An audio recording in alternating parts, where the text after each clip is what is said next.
The industry had an overwhelming year in 2020 as the twin shock of oil price crash and COVID-19 pandemic adversely influenced demand and supply of crude oil in an unprecedented manner. However, the rebound in oil demand and economic activities is presently stirring a resurgence in global business activities as the distribution of COVID-19 vaccines is beating up the demand for oil and the recovery of economic activities.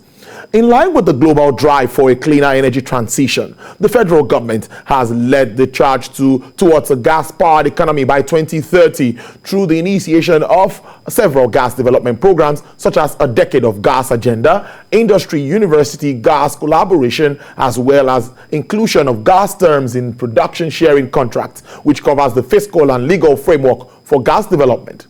As the performance of Nigeria's oil and gas industry stays on the amber alert due to large presence of crude oil in their traded product baskets of major market players, industry experts have noted that while pursuing a gas agenda for a green energy transition, many oil-dependent sectors will be adversely affected, thereby urging the government to collaborate, reimagine, reevaluate, re-strategize the business processes of all stakeholders in the oil and gas industry. I introduced him earlier. He's a maritime and commercial lawyer, Mr. Emeka Akabogu. Good afternoon to you, Mr. Akabogu, and thank you very much for your time. Good afternoon. Thank you very much for having me. Yes, let's start with what happened at the OPEC Plus and OPEC. That's talking about UAE and Saudi Arabia. Finally, they've agreed to increase production and supply. Now, what do you make of this and how this affects price of crude? Do you think that the price of crude will stay at about 70 to 75, or there could be a drop since there's been increase in supply? Well, as far as crude pricing is concerned globally, there's never one can never take absolute positions. The truth is, at every point in time, there is always something which is potentially able to drag the price in one direction or another. You have these traditional suspicions among the OPEC Plus countries, and the wider community. So at every point in time, to the extent that there are interests which drive different sovereign decisions, really there are no absolutes. So we have some kind of agreement today relating to extension of production cuts, but don't forget that you have the non-OPEC countries too, who are as much as they can flooding the markets. So when OPEC tries to restrict production, what it does is that those OPEC countries, their production quotas are reduced, but in their production quotas being reduced, the production quotas of non-OPEC countries are not necessarily reduced. So those ones take advantage of the price increases are resulting from OPEC reductions. And there are always suspicions leading to brinksmanship and such competition. But I think ultimately what's more important is what is the situation as of today. So as of today, you have an average of about 70, 68, late 60s to $70. We've seen that in the course of the last couple of months or so. And in the near future, if things remain with the increasing opening of the world, then chances are that the levels may remain at the same, prices may remain at the same level.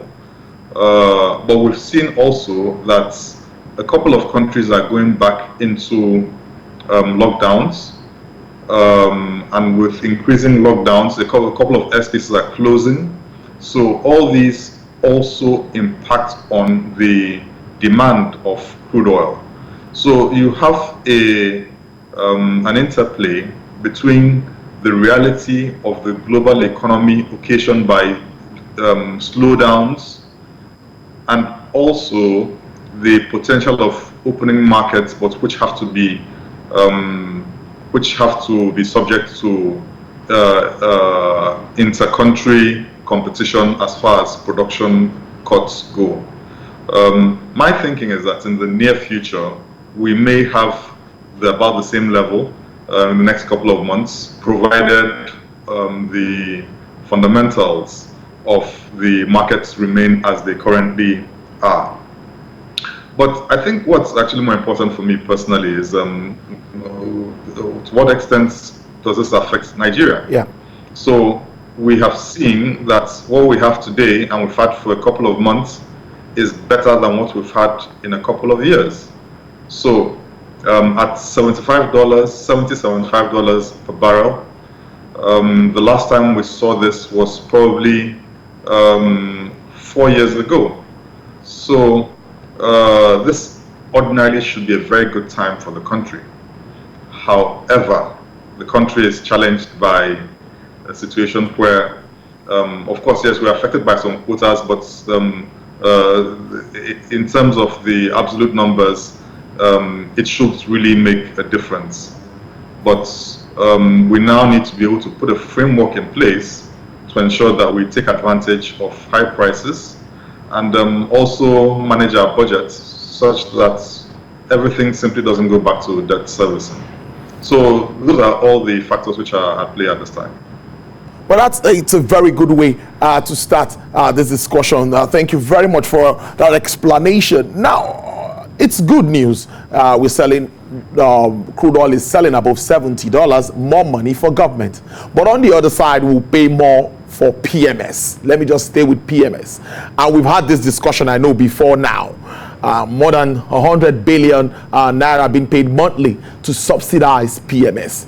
We have the PIB on the other side, and the minister was out clearly to say that once it's signed into law, subsidy goes away.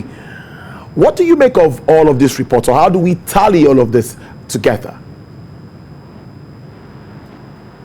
Well, subsidy should go when the PIB is signed. And that is very important if we want this market to grow, because we have a situation where we are importing as much as we're exporting. So at the end of the day, the advantage of high crude prices seems to be completely extinguished by the wholesale purchase of imported petroleum products. So I do think that it's important that we stop importing as much as we can. To stop importing, what needs to happen is that we need to refine. That's, everybody already knows that. There's been arguments in recent time as to inclusions in the PIB with regard to preferred importers of petroleum products, where it said that only those who refine petroleum products should be importers. I mean, if you look at it strictly, I guess that's also part of a backward integration strategy which the government has put in place with regard to some other segments of the economy. I think the absolute necessity is to stop imports completely, because it is in the imports that most of our foreign exchange goes. And if we're able to stop imports completely, then you automatically find that we have a wider market for our crude oil. Because as opposed to limiting ourselves to whatever quotas that OPEC has given to the country, we're able to sell more crude oil locally.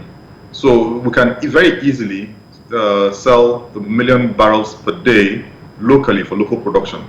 Because if we have a 445 thereabouts barrels per day capacity with the existing local refineries, and you have about a 600,000 barrels per day capacity projected by Dangote, which is coming on stream, you have 1 million barrels which can readily be fed into the local markets. In addition, you have the extra traditional quota of about 2 million or 1.8 million thereabouts, which is international. So automatically you've got a bigger market for your crude oil. Okay. More important, you are saving a significant amount of foreign exchange. So if a backward integration strategy, which gives right of imports only to refinery owners is considered and implemented transparently, then it ensures that operators in the market who have refining licenses are able to exploit their licenses to make investments and to only go back to imports in very, very extreme or in very, very extreme circumstances. But the focus should be on local refining. So for me, as far as the PIB is concerned, a lot still remains to be seen until it is signed. When it is signed, we should take action to ensure that we are ready to implement it immediately. Now, many say gas seems to be an alternative. DPR has come out to say our proven and unproven reserves remains very large, and we continue to also flare gas. At this time when we're thinking of full deregulation, do you think that Nigeria is really ready to take advantage of the gas reserves that we have as a country? You know, at every point in time, it's a matter of numbers. So if we have gas reserves, investors who could explore these reserves are interested in the numbers. And that's why gas pricing over the years has been a refrain of industry commentaries. The pricing framework has to be appropriate to ensure that an investor is able to invest and earn. Of course, this also relates to the deployment of gas within the country and internationally too.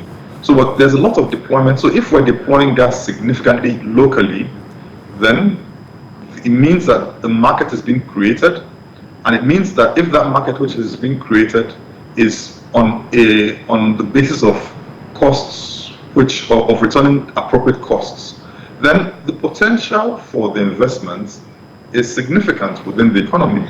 So I think at the end of the day, we need to look at our market structure to ensure that we retain the interest of the people who will put down the money. To the extent that we retain that interest, then chances are that we are able to ensure this market expands.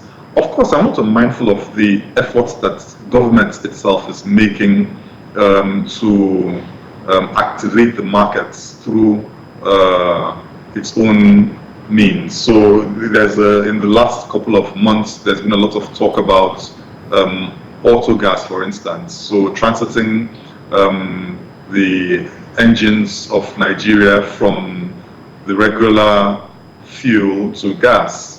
Okay, that's equally important, but that needs to be married under a framework which is realistic and which itself too is driven not on consumption or of government expenditure, but on value. It needs to be organically developed by the markets so that you get value at the end of the day, as opposed to something which is forced and which is unreal.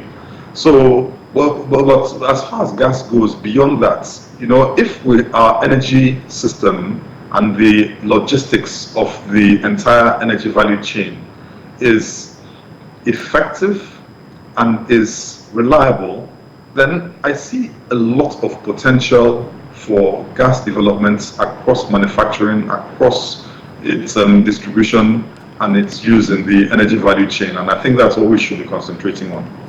All right, Mr. Akabogu, let's wrap up this this discussion on this note. What are your projections? You identified the fact that third wave of COVID-19 is also hitting so hard. So what's your outlook for the oil market in general? The market is still quite volatile. Okay. Because evidently we don't know which direction COVID is going. It seems one minute everything seems to be going all well and dandy, and the next things are, you know, going down. So the volatility is really the only constant. As I see it, within the next 6 months, if we see the trend where countries come to a decision, a deliberate decision, irrespective of circumstances, to open up, then we can have more certainty. So, like in the UK has decided to open up irrespective of the circumstances, and where countries begin to see that COVID is going to be with us for the long haul, then inevitably markets will be opening up, the production will increase, demand will increase, and prices will go up. So that is a more likely trend. I don't see anything as bad as 2020 happening for the rest of the year. So I think that's what we should be looking at for now. All right, I must thank you for your time, Commercial Energy Lawyer, Mr. Emeka Akabogu. Thank you so much for spending your afternoon with us. We know you're very busy. We really appreciate this. Enjoy the rest of your day and have a great weekend.